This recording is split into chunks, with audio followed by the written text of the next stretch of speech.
Salut mes nakamas, c'est le Doc, j'espère que vous allez bien. Bienvenue pour la critique analyse du chapitre 1036. Un chapitre qui... Hein? T'as pas l'impression d'avoir oublié quelque chose? Non, je pense pas, attends.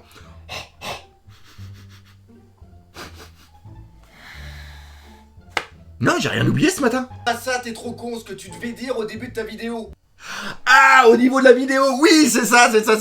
Salut mes nakamas, c'est le Doc, j'espère que vous allez bien. Bienvenue pour cette vidéo et surtout une bonne année 2022. J'espère que cette année sera excellente pour vous. On va fêter les 25 ans de One Piece, donc ça... Non, Hein? C'est pas cette vidéo-là que j'ai oublié? celle que t'as pas faite. Oui, vous avez dû le remarquer, on fait la critique analyse, mais il n'y a pas de réaction live. Alors pourquoi il n'y a pas de réaction live? Ceci est une très bonne question. Le chapitre est sorti en non officiel depuis plus d'une semaine. Et donc, j'ai été spoilé. Donc, on va éviter de commencer l'année avec un gros fake et vous faire une surprise en vous disant « Haha, j'ai pas vu le chapitre et puis je vais faire semblant de faire une réaction live. » Alors que c'est pas du tout le cas. Et en plus, vu que ça a plus d'une semaine, est-ce qu'il est intéressant de faire vraiment une réaction live? Je pense qu'il était mieux de faire le jour de sa sortie officielle. Hein, les liens sont dans la description de cette vidéo. De vous faire directement la critique analyse. C'est pour ça qu'on est sur la critique analyse du chapitre 1036. Un chapitre d'intro. Tout simplement, un chapitre d'intro. On sent Kishiro Oda, on sent qu'on arrive sur la fin de Wano Kuni. Il faut savoir que normalement, ce chapitre 1036 est le premier chapitre du tome 102 qui annonce la fin de Wano Kuni. Donc on peut dire que ça a été un tout petit peu de rushé. On a eu la fin de certains combats et le début d'autres combats. Et justement, on va parler de tout ça dans la critique analyse du chapitre de la semaine. Le chapitre... Alors pour ceux qui ne le savent pas, j'arrête pas de le dire depuis tout à l'heure, hein, c'est le chapitre 1036. Il serait peut-être temps là en 2022 de s'habiller un petit peu, non? Non. Ce chapitre...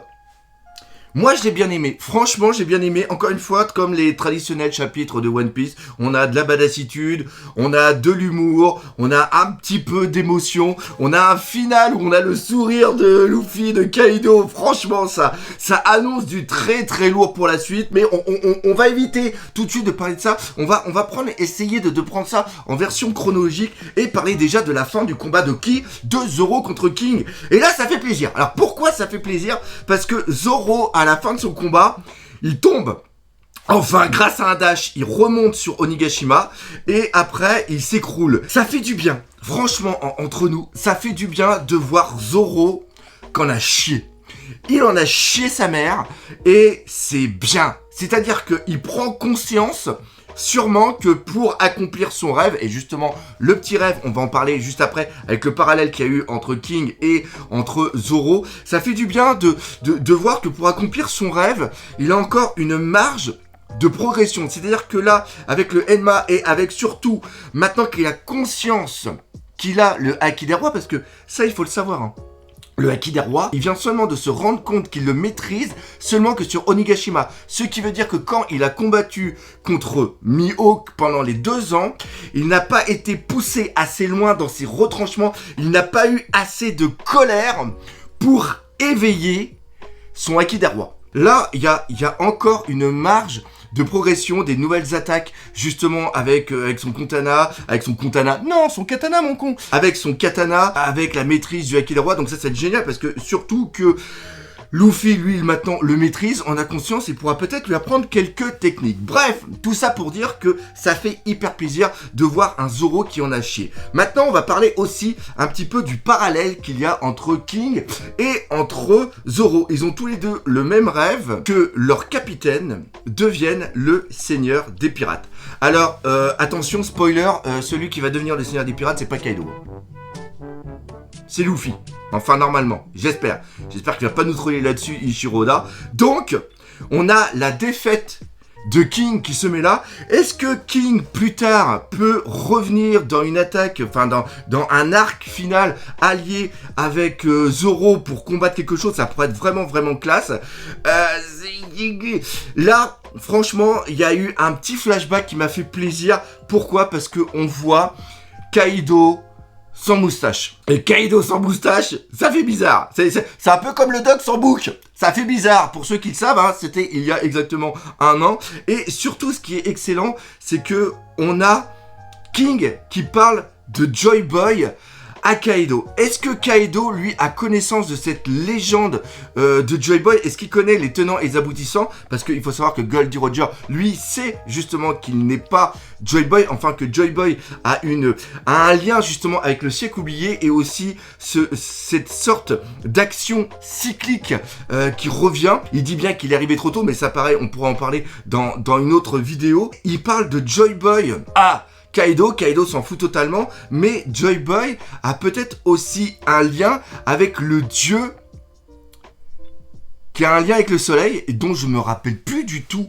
le nom. C'est Shiva. Non, c'est pas Shiva.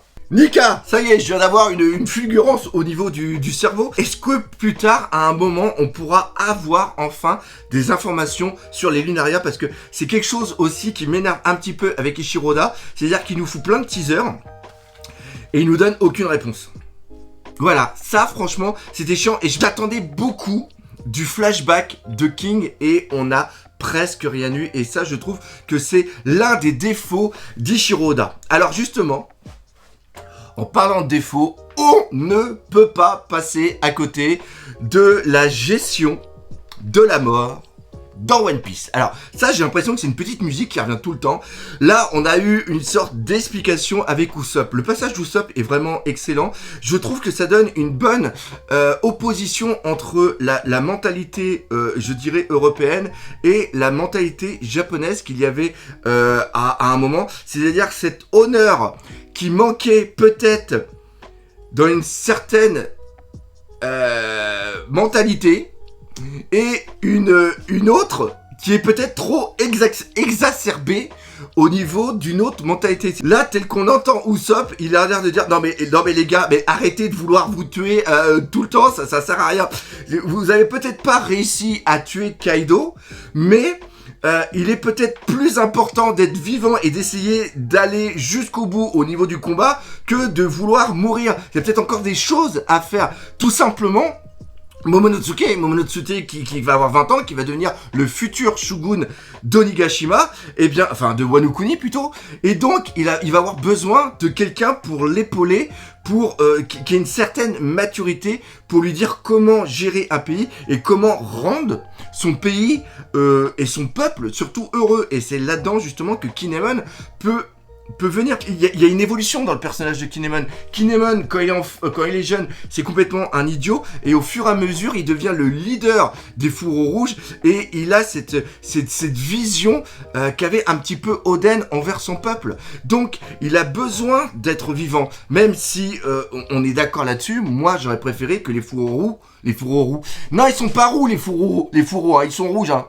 Voilà, les fourreaux rouges, pour moi, ils devaient mourir parce qu'ils étaient une ancienne génération et ils devaient passer le flambeau à une nouvelle génération. Concrètement, là, Ishiroda, il nous a dit, non, mais vous inquiétez pas, il n'y a aucun fourreau rouge qui va mourir. Et ça, encore une fois, ça enlève une tension au niveau de One Piece. Alors, peut-être, tel un magicien, Ishiroda est en train de nous dire, oui, vous inquiétez pas, il y a personne qui va mourir au niveau de One Piece, etc., blablabla, et il va quand même nous faire tuer quelqu'un. Parce que si on reprend justement là où il y a eu beaucoup de morts, hein, l'arc où il y a eu le plus de morts dans un non-flashback, c'est Marineford, avec la mort de Ace qui nous a tous surpris. Eh bien, imaginons qu'il y ait vraiment la mort de quelqu'un dans One Piece, dans cet arc Wano Kuni. Et la mort de quelqu'un, ça serait qui d'après vous? Ah, moi je pense que le mec qui va crever, ça va être l'eau. Alors, attendez, je bois un petit coup de café pour vous expliquer tout ça. Il y a qui est là? Il y a le CP0. Et le CP0, qu'est-ce qu'il fait? On a encore eu une information qu'ils sont après Robin et qu'ils doivent capturer Robin. Vu que One Piece doit quand même se terminer assez tôt, je pense pas qu'il va y avoir comme une certaine théorie le met en place, c'est-à-dire qu'on va avoir un parallèle avec Enies Lobby, c'est-à-dire qu'on va avoir un emprisonnement d'une personne et qu'ils vont devoir sauver cette personne, et cette personne, c'est tout simplement Robin. Si on est parti là-dedans, on est parti pour un arc en plus, ce qui nous amène carrément à un truc qui est complètement con, qui va être encore au moins une année pour le sauvetage de Robin. Moi, ce que je pense, c'est que le CP0 va vouloir capturer Robin.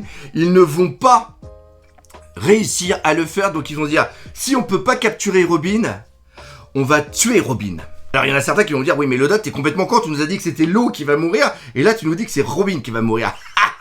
Vous avez raison, mais attendez, je continue ma logique. Donc, on va voir une fin de chapitre où on va voir la mort de Robin. Et là, les mecs, ça va être un truc absolument de dingue. Et qui va venir le sauver grâce à son pouvoir? C'est tout simplement Lo. Lo va avoir une conversation, on peut imaginer une sorte de conversation dans l'au-delà avec Robin en lui disant « Je te donne ma vie, mais toi, accomplis pour moi de trouver qui sont réellement le dit, quel est leur but et accomplir leur volonté. Accomplir la volonté des dits, ça veut dire obligatoirement que Luffy doit devenir le seigneur du pirate, doit aller sur Raftel et doit après destituer le gouvernement mondial par rapport justement à ce qui s'est passé durant le siècle oublié. Ça pourrait ajouter une tension qu'on a besoin dans One Piece. Le but de de Lo, c'était justement de destituer Doflamingo et aussi un petit peu Kaido. Donc son but tel qu'il a été créé en tant que personnage,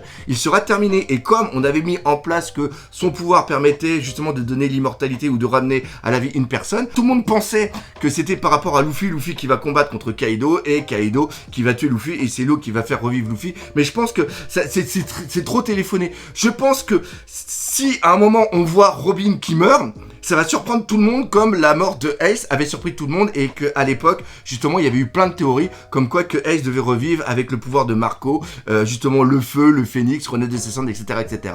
Sauf que Ace, il est vraiment mort. Dernière partie de cette critique analyse, on va parler du final, justement, de Kaido versus Luffy. Alors oui, entre-temps, j'ai oublié de parler de quelqu'un, j'ai oublié de parler de Orochi. Orochi qui est avec Komurasaki, il lui demande justement de jouer une certaine musique. Je pense que la musique que va jouer Komurasaki, ça va être son Requiem. J'ai passé aussi le combat de Fukurokuju, non pas Fukurokuju, si Fukurokuju, je sais même plus comment il s'appelle, le monsieur avec les longues oreilles. Et justement, c'était... grâce à leur ninju, ils ont réussi à s'immobiliser tous les deux et donc ils vont mourir brûlés. Sauf que je pense que Fukurokuju, si c'est comme ça qu'il s'appelle, il va à un moment supplier Raizo de le libérer parce qu'il a pas ce... Lui, tu vois, quand tout à l'heure je parlais de ceux qui étaient capables de mourir et les samouraïs, je pense que lui, non Raizo, pas Raizo, mais je pense que lui, Fukurokuju, lui, il est tellement... il veut tellement vivre qu'il est capable de supplier Raizo de le sauver. Et je pense que Raizo aussi va le sauver. Mais bref... C'est un combat qu'on met encore de côté. J'ai oublié aussi, mais je suis complètement oublié, j'ai oublié de parler du retour de Izu. Izu qui arrive en mode hyper badass, franchement.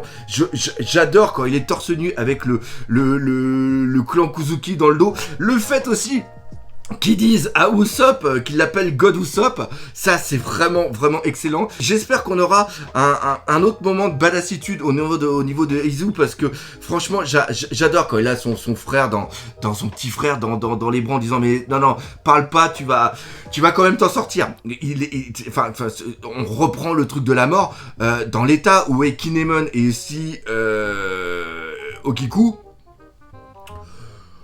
S'ils s'en sortent, c'est fort quand même, c'est fort. Mais enfin bref, on va pas revenir là-dessus. On est là, pourquoi? Pour parler du combat final entre Luffy et Kaido et de voir leur sourire, de voir les mandales, les patates qui se foutent dans la tête. Ça reprend un petit peu le combat final qu'il y avait dans le film Z où c'était vraiment pas des super attaques, mais c'est vraiment le combat de mecs quoi. C'est comme ça d'ailleurs que Ichiroda l'avait qualifié. C'est vraiment ce qu'il voulait faire, un combat où les mecs se foutent des patates et c'est le dernier qui reste debout, c'est le dernier qui gagne. Je ne vois pas une nouvelle transformation, même si d'un point de vue marketing, une nouvelle transformation, ça fait vendre hyper beaucoup de figurines, surtout si le combat est hyper badass. Je vois vraiment une maîtrise du Haki des rois, vraiment de la puissance brute, c'est-à-dire que Kaido va mourir par la puissance brute de Luffy. Et c'est seulement qu'après, dans un arc prochain,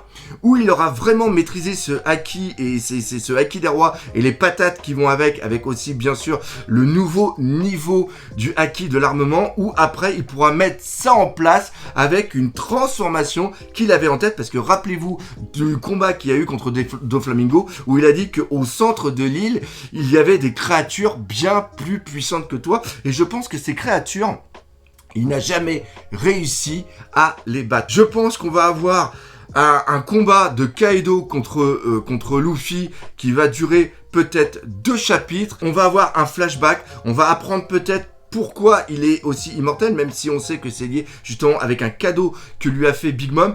On va voir peut-être quelque chose que lui a transmis Chebek, le capitaine de l'équipage des Rocks. Il ne faut pas oublier non plus qu'il va y avoir Onigashima qui doit s'écraser. Il y a normalement la marine aussi qui arrive. Bref, je pense que les prochains chapitres One Piece, on n'est pas prêt. Franchement, on n'est pas prêt. Donc voilà, c'est là-dessus que se termine cette critique analyse du chapitre 1000.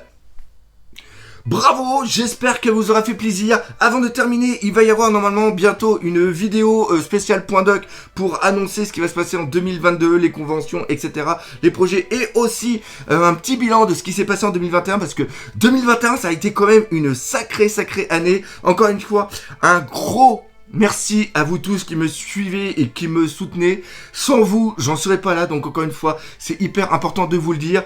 J'espère que vous aurez aimé cette vidéo. Si c'est le cas, comme d'habitude, n'hésitez pas à partager par les entre vous. Laissez des commentaires, mais surtout, on n'oublie pas le principal. One Piece, c'est la vie. Allez, salut mes nakamas.